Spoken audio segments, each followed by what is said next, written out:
Good morning. Our first topic is Covaxin.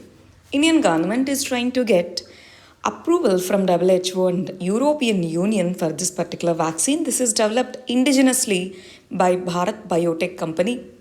Why? There are two reasons. One, various countries including European Union countries they are imposing travel restrictions based on the vaccines taken.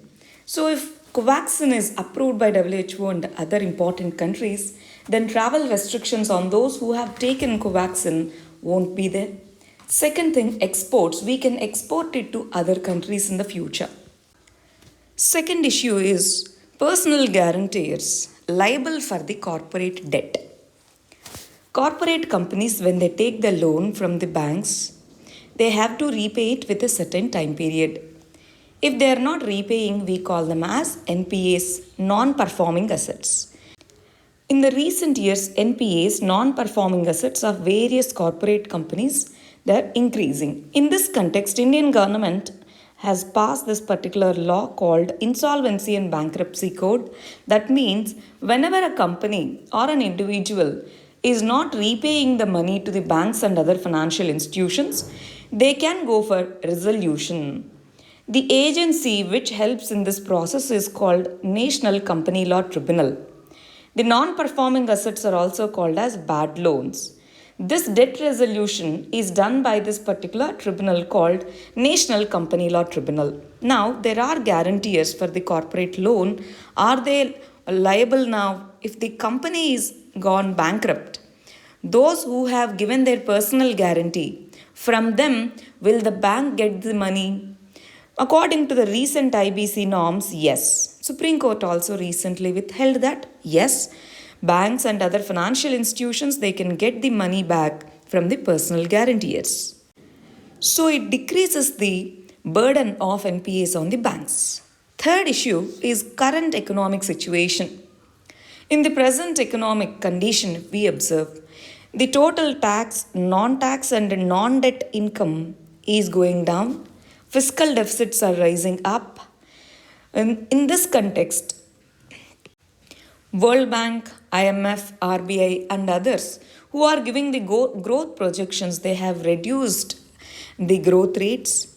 So now, what can be the solution? The solutions can be reprioritizing the expenditure, which increases the health infrastructure, health-related human resources, and providing free and universal vaccination, which will protect India from the further economic shocks. Next issue is COVID black market boom. From the first wave onwards, COVID related drugs and other essentials, their prices have gone up. In the second wave, this can be clearly observed. Now, black markets, excessive prices over drugs like remdesivir, fake products, because the prices are high, fake products are developed. So these have become a big problem. They are leading to booming of black market. In this context, government should regulate the prices. Some volunteers needs to be there. They should report that these are the prices and they are going up. These people are charging this much, something like that. Vigilance from the government side should be there to curtail this black market. Next issue is environmental fiscal reforms. In the present pandemic situation, we all know that the health costs have increased. In that context, out-of-pocket expenditure from the individuals and communities have increased. Our National Health Policy 2017 says that as compared to our GDP, our overall out-of-pocket expenditure should go down. But it's not going down. It is clearly observed in the present context. In this context, this is considered as a viable option, eco tax or ecology tax. This can provide the alternative financial resources to fund the health related infrastructure on which this particular eco tax can be imposed. These are just suggestions. On transport sector, that is on vehicles, energy sector, natural resource extraction sector such as mining, on these areas, eco tax, if it is imposed, it can serve as an alternative source of income to the government to fund the health infrastructure. Next issue is WhatsApp's privacy issue. WhatsApp has brought in certain changes in its privacy policy. In this context, the major issue is regarding privacy. Now, WhatsApp can share the metadata with Facebook.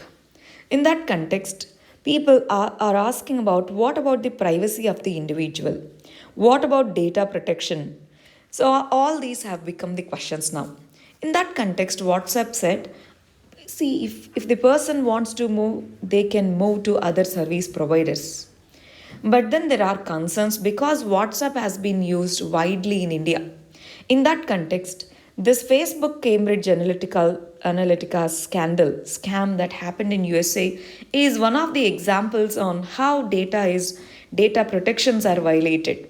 In that context, Indian government has appointed a committee called B.N. Sri Krishna Committee. That committee has given guidelines. Based on that, data protection guidelines are formed. Data protection bill has been drafted, but that has not yet been passed.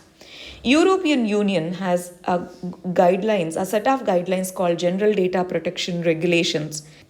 Now, the immediate priority is to pass the data protection law on the lines of this GDPR of European Union. Next issue is Marayur's sandalwood success story. This can be written as a case study. In Kerala, Idukki area, natural sandalwood trees are protected with the participatory management of the locals. The local tribals are given the responsibility for protecting the local forests. This has led to sustainable livelihood management plus forest conservation. Next issue is regarding Mount Naragongyo. This is located in DRC Congo. This is near to the African Rift Valley. Recently, volcanic eruption happened. This Mount Naragongo is formed due to the volcanic eruption. This is one of the active volcanoes in the world. So this particular mount volcano is near to Lake Kivu, which is part of African Great Lakes.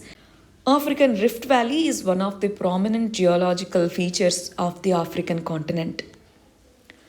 All the very best. Thank you very much.